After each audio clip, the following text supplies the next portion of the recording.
Hello, this is a prepaid call from Dorice Moore, an inmate at a Florida Department of Corrections institution. All right, tonight, the end of a story we've been covering for months. Dee Moore will spend the rest of her life in prison. I have a life sentence. When you get 25 years, you get no parole here. They consider you die in prison. State of Florida versus Dorice Moore. Stone-faced, unlike past tears or smiles. The defendant is guilty of first-degree murder. She explained to me about everything with Abraham and that he had won $30 million. He took the lump sum of $12 million, and he basically had nothing left now. I really would like my old life back where I could walk the streets like a normal person, but got people coming up asking for money. Hello and welcome back to 1 Minute Remaining. My name is Jack Lawrence, the host and creator of this show. You are listening to part 2 of my chat with Dorice Moore, the lady who's currently serving a life sentence in prison for the murder of Abraham Shakespeare, a crime that she says she did not commit. Now, if you've not yet listened to episode 1, then I'm going to highly recommend you hit pause and jump on back to episode 1 so that you don't get lost. Go on, I'll give you a couple of seconds to hit pause. So, in the previous episode, we learned that Abraham Shakespeare had been trying to get his money out of the bank so that it couldn't be taken from him due to an ongoing court case. And what do you do with this money when you don't want it to be found by anyone else? Well, apparently you lend it to drug dealers who can then pay you back under the table. So I wanted to delve a bit more into these drug dealers and how they came about. Me and Abraham are recording everything. So Abraham's recording up, and he's got a recorder on him, recording some of the drug dealers. I'm recording because I'm trying to find out if Abraham knowingly knows he's money laundering with these drug dealers, or if he doesn't know. He's saying he didn't understand what was really going on, and so I'm getting proof of it because they're using it to blackmail him. So can I just quickly jump in here, just quickly? So with these drug dealers, did Abraham use recreational drugs, or was he just dealing with them was it money situation, or why was he dealing with drug dealers? I had never seen him do drugs myself, so I think it was just for, basically borrowing money because they could borrow large sums and pay him back. And he had the problem with he didn't want all his money in the bank because of the guy suing him that he sold the ticket from. Me personally, if I was in that situation, I would just go, you know what? I've got no more to do with this. I'm going to walk away. It's too dangerous. There's too much going on here. I'm out. Why didn't you just walk away? Well, that's basically what I was doing when I was getting these recordings. We were at that point. He was leaving. It all happened so quick that that's what we were doing, is basically wrapping everything up, and he's going to leave for his safety, so that we're not having to deal with this anymore, because I don't know what's going on, and I don't know who to believe, and I don't want any part of it. So they say that Abraham was last seen and heard from around April of 2009. There's a lot of that. If you look at my discovery, there's plenty of people that seen him after April 6th. April 28th, he takes a DNA test to see if this child's even his, because he doubts it's his. So he goes and has a DNA test done. The other thing is his mother says she sees him just before Mother's Day. Mother's Day is not in April, it's in May. Mm-hmm. So his mother wouldn't lie for anything. We know that Cedric seen him in August, and so did another witness. When I'm videotaping him and he left, he was supposed to be staying at a house. He had originally planned on staying at one in Lakeland, and then he had talked about staying at the one in Orlando. He was going to stay there for things to calm down because he was going through so much. He was tired of everything. Okay, now when it comes to Dorice's recordings, the one she's been telling me about, that I will hopefully get to watch soon, a couple of these have surfaced online. Now, one we spoke about in the previous episode that was played during her court case, and this one where Dorice is in a room talking with Abraham about him being asked for money all the time and he just wants to leave. This vision has been played numerous times on almost every TV show and documentary made about this case. Do you get tired of people asking for money all the time, Ed? They don't take no for answers. So where do you want to go to? It don't matter to me. I'm not a picky person. California. You want a foreign country? Dorice. Cozumel. Are you going to miss your home? Yeah, but I miss it, but life goes on. So now from Dorice's side of things, in her mind, she's saying she believed that Abraham had disappeared. He had gone and left. And that's what she says she's being led to believe by Ronald. So they play to me and act to me this whole time. I believe, Ronald, that nothing's wrong, with Abraham. So I'm giving them cash, money when they say Abraham needs something, because you got to remember, we buried the rest of his remaining money. Once he cashed it out, he moved the $1 million over. I got it cashed out for him. He buried it on one of my properties. It was on the property, an office building that I rented to his lawyer. So his lawyer rented an office from me on one of my properties, and they buried it out back. So you buried $1 million in cash out the back of one of your properties? Well, over that, yeah. I didn't want to. He kept begging and begging and begging and begging and begging me to. He went through this whole scenario. It was the only safest way he could do it if he was going to leave town, because he didn't want it in the banks, because he had to worry about, all these people. So I let him bury it out back of one of my properties. Like I said, it's an office. Everybody says it's a home. It was a home office, but no one lived there. So we bury it. At some point, they came and unburied the money and put the body in its place. So you're saying where Abraham was eventually found, his remains were found, that previously there was $1 million in that particular spot? Yeah, over $1 million, yes. Right. And how we have proof of this is when they did the land survey over where the money had been buried, you could see where they dug a trench up underneath the concrete so far, it didn't show how far the trench was dug. So they trenched up under it, removed the money, and put the body in its place. That body was not there, and I have way too much proof to prove it was not there when I had the concrete poured. That was the only reason the jury decided to convict me, because the way the jury looked at it is I must have known something about his death because I had the concrete poured. We had the concrete poured over the money. The concrete was poured April 13th. He was not dead April 13th. So we know that detectives say they believe Abraham was killed around the date of April 6th. Dorice says that's not the case, as there's evidence to suggest that he was alive past that date. Dorice in fact says that not only is there evidence to suggest other people had contact with him after this date, but the biggest evidence to show that Abraham was still alive was a DNA test that he supposedly took to see if he was the father of his ex-girlfriend's child. Here she is talking about that. April 28th, he had a DNA test done to see if he was the father of the child. The problem is everybody that is anybody has tried to twist and manipulate the story. Well, what if the date was wrong when the lab test was done? What if it was a false date? Or like the 2020 guy said, what if I made that paper up here? First of all, it was in my discovery. Second of all, it's a lab test. But the biggest thing is Centauria admits on record that Abraham told her the results of that test.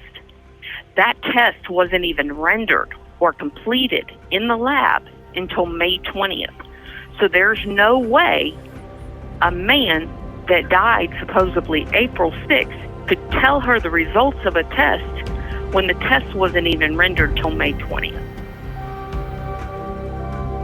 Okay, so during that part of my chat with Dorice, she obviously drops a huge bombshell on me. This happens a lot when I chat to Dorice. She'll just drop things in. I'm like, oh, whoa, hold on, go back. She kind of casually mentions that, of course, we bury $1 million in the back of one of my properties. I'm like, hold on a second, whoa. This is something we're going to need to spend some time on, because that $1 million was apparently buried where Abraham's body was found. So if that $1 million was in that hole, then whoever was involved with putting that $1 million in the hole had something to do with Abraham's murder. So we need to stay on this for a bit. I've got a pretty extensive timeline here. I say extensive timeline. It's obviously from the information that I've been able to gather online. Detectives started talking to you, I believe, around early November, sort of 12, something like that. Right. Yeah, I want to go around to, I think it was November 24, which was another early interview that you did with the detectives. Now, they were talking about this $1 million that was in Abraham's account. I believe it's the million that he supposedly put aside for his child. Now, is this the $1 million? Because it was withdrawn from his account. It says here, could not give a reason for why the account, which had almost $1 million, was soon withdrawn from his account days after Shakespeare's name was removed from the account. Now, is this the $1 million that you were telling me was buried in the back of your property? Yes, but that wasn't for his son. Right. He had already given the $1 million to his son. Okay, so his son is out of the picture now. Right. But there's a second son that's trying to get money, and he won't give that woman a dime. They say that his name was taken off the account and your name was put on the account. Is that correct? No. Okay. That's not correct. So this is where it's wrong. My name, it's my account. It's originally my account. My name is on the account. I add him to the account. Okay? Right. Yep. He gets a card at his address. He gets this lady that puts a card for the child support for going back and forth to court. So that scared him, and he thought, oh, my God, they're going to try to get the money out of my bank account, and we just put him as a partner on that. You know what I mean? We just put him on there. Yep. And he's freaking out. So he tells me to remove him. Because I told him I want him removed anyways, because I feel like the way I look at it is you're trying to avoid child support, and you're going to have to pay that anyways. You can't avoid child support. When the decision was made to take the $1 million out of the bank, Abraham came to you and said, look, I think we need to take this money out of the bank and we need to hide it. What is happening, and I've got Abraham on recording for this, I'm recording everything. He's trying to talk me into burying this money. Yep. He keeps wanting me to bury it, because he does not want her to get a dime of it. We moved it over to one of my accounts. He basically gave it to me. Okay? Mm-hmm.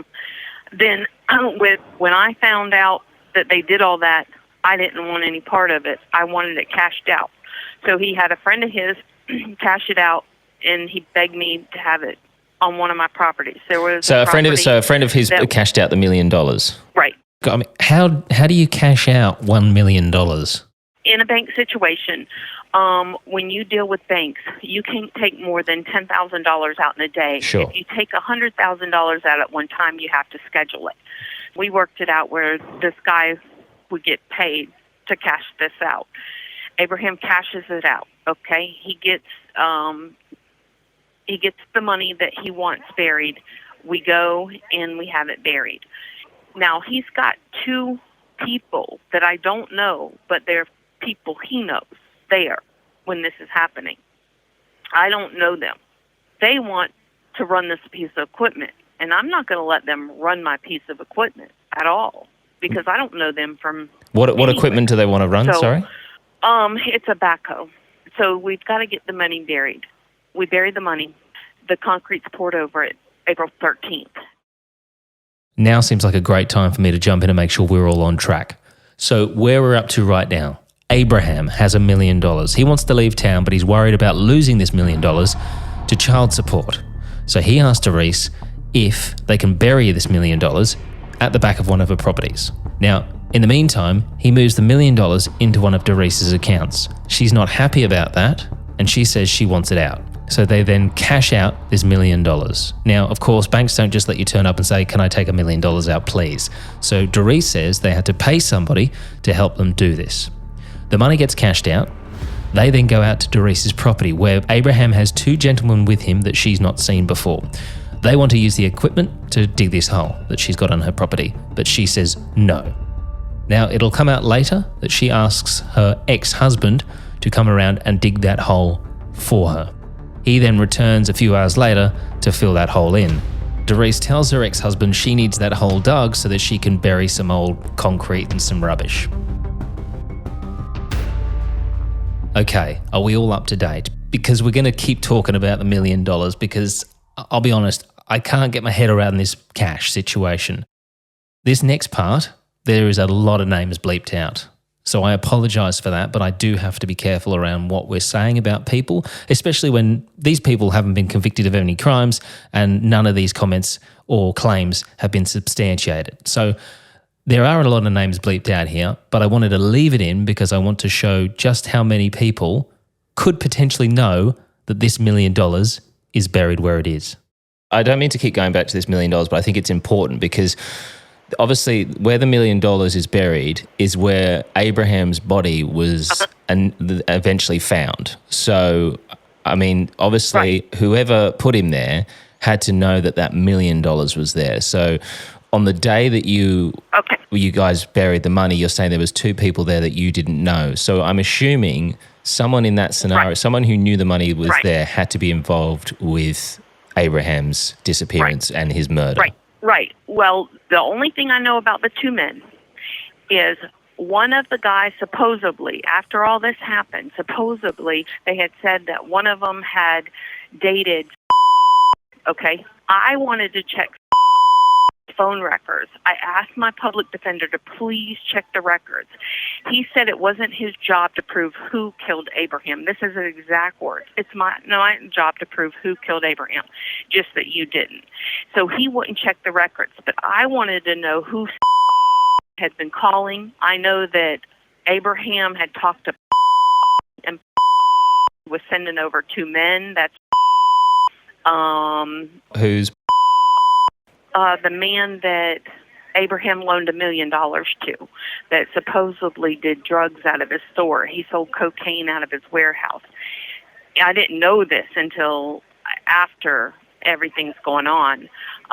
Did he know that the $1 million was buried at the back of your property, this guy? Yes. He did? Yes. Okay. Abraham told... he told her that he buried $1 million. Yes. And I have that on tape. Abraham's telling me on tape, I told where I buried it, she'll have to bring a backhoe, but he didn't tell her where it was buried. Okay. So if what Dorice is telling us is correct, then by my account, there's now 7 people, including her and Abraham himself, that know of this $1 million being buried there. So obviously taking Abraham out of the equation, we've now got 6 people with a motive. Of course, again, I have to stress that none of this is confirmed. This is Dorice's side of the story.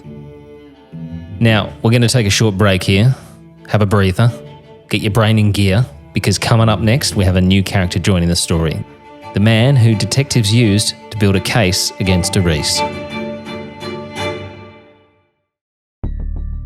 So far, detectives have been quietly looking into Dorice and where she fits into the Abraham Lee Shakespeare story and whether or not she could know something about his disappearance. And things will take a sudden turn as a new character enters the story. The man that will eventually help police build a case against Dorice, Greg Smith. Now, Gregory Smith owned a barber shop where Abraham would occasionally work, sweeping floors and helping out doing odd jobs. So it's while detectives are following Dorice that they are suddenly made aware that Greg Smith seems to have some sort of involvement with her. The reports say that they initially intercepted Greg after they witnessed you handing him something in a parking lot, and when they swarmed Greg's car, he told them that you'd paid him $300 to call Abraham's mother to pretend to be Abraham. What's your response to those allegations? Well, if you listen to the video between me and Greg, I believe Greg has something to do with the crime. Yep. So I'm being his friend and trying to get more information and elicit more information out of him because I want to know what really happened to Abraham. Now, I want you to think common sense here. That's all I'm asking. If I know he's buried in my yard, where one of my offices are, why do I need to be even socializing with this man? Why do I even need to be worried where Abraham's at if I already know where he's at? If I'm playing it off or whatever, I don't have to go along with this shenanigans because I already know, but I don't. So I want to find out what they really did. If you listen very carefully, everything they feed to the media is not how it's said. Like in the tape, I ask him why I can't tell the police the truth, that Ronald lied to us. And he says, because you're going to go to jail. And I say, well, but Ronald lied to me. And he says, I can't say that. Now, police have said in other interviews that after one interview with Greg, they came to the conclusion that there was no wrongdoing on his part, apart from the obvious fake phone call. So they put Greg to work and told him they needed him to wear a wire in order to record his conversations with Dorice.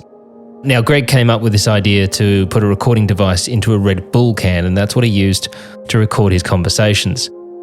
Now, I don't have access to all these conversations. I don't have access to these recordings, which is why I'm looking forward to getting Dorice's recordings, which she says she has got, because she said she was recording the whole time, but Greg was apparently recording as well.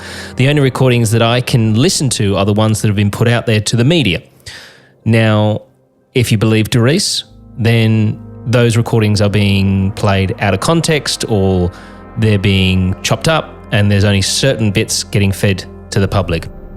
Now, I've worked in the media for over 14 years and it's all about clickbait. What helps drive the narrative of your story? So it is not beyond the realms of possibility that these documentary makers and these news teams have heard the audio and gone, well, this makes our story sound better. We'll use this bit of audio. Okay, so let me give you an example of what I mean. So a show in the US called 2020 did a full episode on this particular case, and they played snippets of undercover recordings, including this one. Now, just a quick word of warning, this is very hard to hear, but I'll explain what it says in a second. See, the thing is, it's kind of out in the open, like neighbors would be able to see whatever, you know. They ain't gonna be able to see me because I'm gonna hit that about 6 o'clock in the morning. Now, it's very hard to hear, but what Dorice says is, see, it's very out in the open. Neighbours will be able to see what we're doing. To which Greg replies, they won't be able to see because I'm going to hit that shit at 6 o'clock in the morning. Now, the show 2020 didn't play anything previous to that. They just jumped straight into that piece of audio, and this is how they phrased it. You heard it right. Dee Dee has just revealed to Greg and the cops she knows where the body is. I don't know about you, but in that piece of audio I just heard, at no point did Dorice say, I know where the body's buried. Now, of course, that audio could exist, but my question would be, if that audio is there, why not use that audio? Because that would be a killer piece of audio. No pun intended. This may seem like I am firmly in Camp Dorice, but that's not the case. I'm purely just pointing out things that I have noticed after researching and looking into this case for such a long time. So Greg continues to make his undercover recordings of Dorice, and at some stage we're told that Dorice asks Greg if he knows of anyone that will take the rap for this crime. However, Dorice says it was actually Greg and the detectives who came up with the idea of offering up a fall guy. I've listened to a number of the undercover recordings that were made by Greg with you in the car. There's also a recording with you and a gentleman who I believe was an undercover police officer, but he was posing as someone who was going to be going to prison. Right. That is where Greg has already given me the tape threatening my life that if I say anything. So Greg suggests, they say I suggest, and they make it out to the public that I suggest. I don't suggest this. Greg says, he has this idea for this fall guy. And that's when I say, why do I have to do that? And he says, because they set my ass up. And he bangs on the steering wheel, basically telling me I have no other option.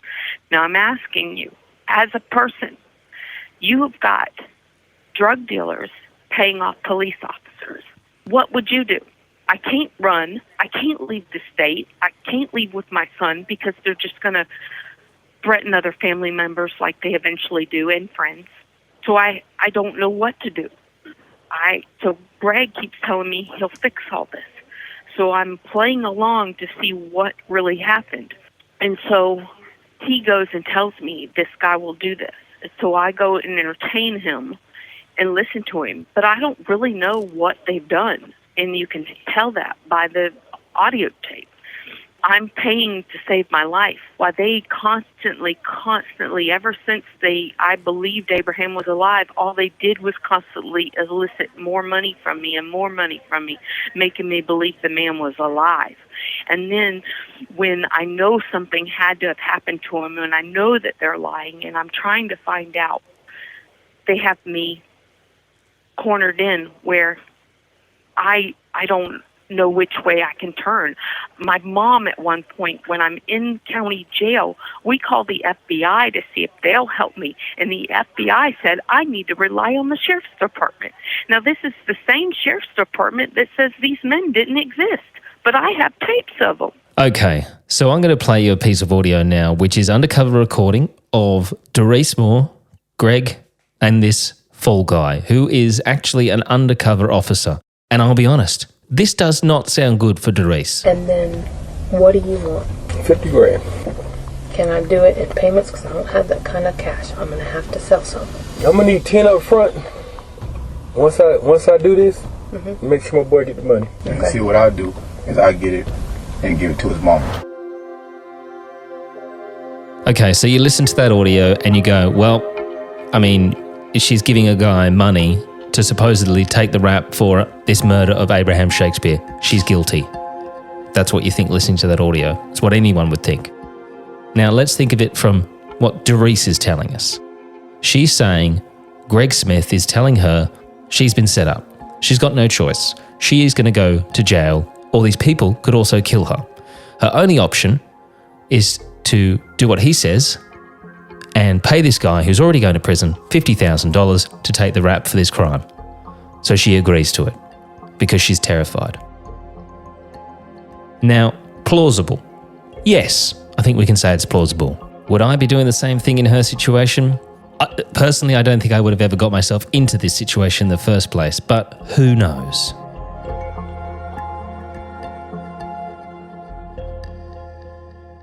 So detectives have audio of Dorice offering to pay their officer 50 grand to take the rap for the crime.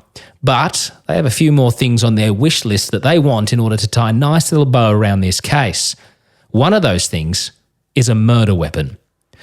Detectives claim that they sent Greg and their fall guy out to meet with Dorice, where they would say that to make things look believable to detectives and to take the heat away from Dorice, the fall guy is going to need a murder weapon. Okay, so January 21, Officer Mike Smith, now he's this undercover officer of Lake Wales, Florida Police Department, working undercover, is introduced to yourself by Gregory Smith. Now, it says here, Moore agrees to pay Mike Smith $50,000 if he told law enforcement that he was responsible for Shakespeare's death. Now, it says that Dorice Moore gives Gregory Smith a .38 Smith & Wesson revolver, which police claim is the weapon used to kill Shakespeare. If you listen along with the audio tapes, Greg has already scared me. He has told me these people set me up. I tell him why I can't tell him what I do know. Why can't I tell them about Ronald and Ronald lying to me?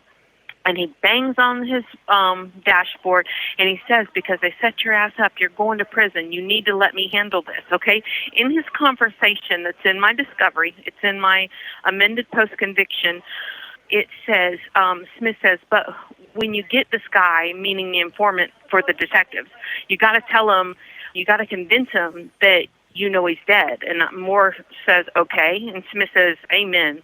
Moore says, okay. And Smith says, he's dead. I said, well, don't say that because, I don't really know that. And Smith says, you have to do it that way. Moore says, okay, once you get him. Well, and Smith goes, together. He's going with me over there. Moore, I'll tell him that I know drug dealers. Like, I'm questioning him, like, what does he want me to tell him? And I mean, I don't know how to act to him now. And Moore, I say, yeah. And he says, you feel what I'm saying? Act like you know a little about something. This is Smith saying this. Moore says, you'll have to coach me tomorrow. So he's coaching me through all of what to say to this undercover detective because I'm clueless. I'm asking him why I can't say what I do know. And he says, because they've set me up and I'm going to jail. And then he also showed me, you got to remember, earlier he had showed me the tape of how they're going to get away with killing me.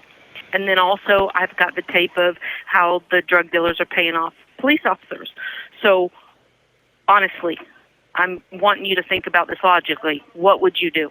You've called, that they have one, if not 5, police officers that could be paid off.